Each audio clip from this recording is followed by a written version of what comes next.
Assalamualaikum warahmatullahi wabarakatuh. Ketemu lagi bersama saya Cak Malaka di Malaya Archery Flow. Pada kesempatan kali ini saya ingin sedikit sharing tentang bagaimana melatih kekuatan panahan untuk pasukan pemanah pada zaman Kekaisaran Kesultanan Ottoman Turki. Latihan kekuatan ini berdasarkan dari catatan-catatan yang ditulis oleh Albert Buffon atau nama Turkinya Sansuari Ali Ufki Bey. Nah, siapakah Albert Buffon ini? Ia adalah seorang pria Polandia yang lahir pada tahun 1610 di kota Lviv, sekarang Ukraina Timur ya. Hidupnya berubah ketika dia diculik oleh pasukan Tartar Crimea dan dibawa ke Istanbul sebagai budak. Ia menjadi seorang muslim, belajar bahasa Turki dan menghabiskan 8 tahun di istana Edirne dan 19 tahun di istana Topkapi, istana Kekaisaran Ottoman. Dia menyelesaikan pendidikannya di sekolah Enderun yang terkenal di istana Topkapi. Dan ini adalah beberapa bagian dari tulisannya tentang memanah. Catatan ini dibuat 1665. Pada zaman Kesultanan Ottoman ada istilah Igoglan. Nah, ini adalah sebutan untuk anak-anak yang dididik latihan ilmu perang Prusia yang nantinya dijadikan sebagai pasukan Ottoman. Mereka dilatih untuk menguasai ilmu perang, ilmu pedang, termasuk diantaranya sastra, berkuda, dan memanah.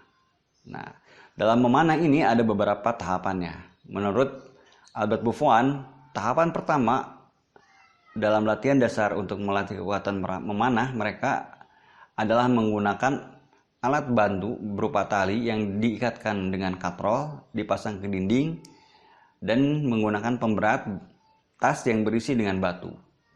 Jadi tangan kanannya menarik, sementara tangan kirinya menempel, dan itu dilakukan kanan kiri ya. Pada latihan dasar pertama, tas yang berisi batu itu adalah beratnya adalah sebesar 10 oka atau sekitar 12 kilo. Mereka melakukannya bergantian kanan dan kiri. Dan ketika kekuatan mereka bertambah, batu pun ditambah satu gitu kan.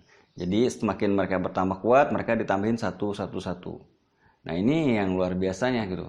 Bagaimana kekuatannya bisa bertambah dengan nyaman karena menaiknya sedikit-sedikit. Sementara kita kalau pengen melatih kekuatan memanah, power draw, misalkan dari 40 ke 60, bagusnya kan dari 40 ke 50, 50 ke 55. Nah, itu bisa dibayangkan berapa busur yang harus kita beli gitu kan kalau kita menggunakan sistem busur.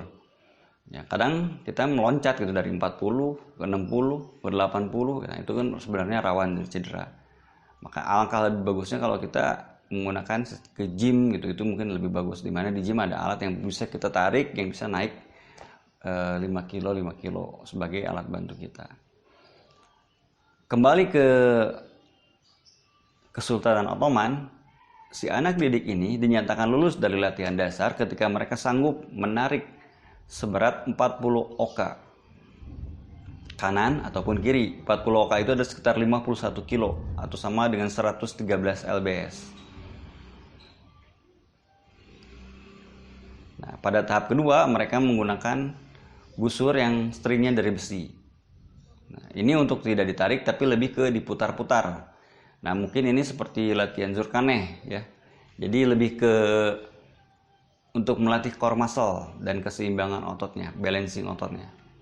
Diputar-putar kanan dan kiri bergantian. Nah, sama seperti latihan Zurkhaneh untuk melatih core muscle. Ketika mereka lulus, mereka masuk ke tahap ketiga adalah menarik busur sebenarnya, busur asli dengan string asli tanpa menembakkan anak panahnya. Tapi anak panahnya diikat ke string dan mereka menariknya sampai ujung dari anak panah, atau mereka melakukannya secara full draw sama kanan dan kiri. Dan mereka menariknya sehari sebanyak 200 kali tanpa istirahat. Ketika mereka berhasil menarik busur tersebut sebanyak 200 kali secara full draw, mereka kemudian naik ke tahap berikutnya di mana mereka mulai melatih ketepatan dalam memanah. Dengan begitu mereka mulai belajar merilis anak panahnya, atau belajar menembakkan anak panahnya untuk melatih ketepatan. Dan di antara mereka ada yang sangat kuat dan sangat bagus dalam hal ketepatan sehingga digelari oleh Kemenkes. Kemenkes adalah prajurit-prajurit yang selain kuat menarik busur-busur berat, mereka juga mempunyai ketepatan yang luar biasa dalam hal bidikan. Nah, para pemanah ini kadang melakukan demonstrasi kekuatan dan bidikan. Ada yang menembak menembus sepatu kuda, ada yang memanah menembus kaca tanpa memecahkan kacanya. Kalau zaman sekarang mungkin seperti memanah melalui kertas ya, untuk melihat apakah rilis kita bersih atau tidak. Nah, jam dulu menggunakan kaca, itu luar biasa sekali. Ada juga mereka saling memanah koin di antara dua jari temannya, disimpan di sini kemudian ditembak.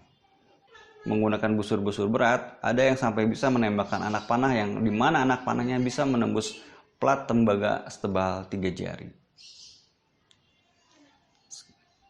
Nah, itu adalah catatannya dari Albert Buffour.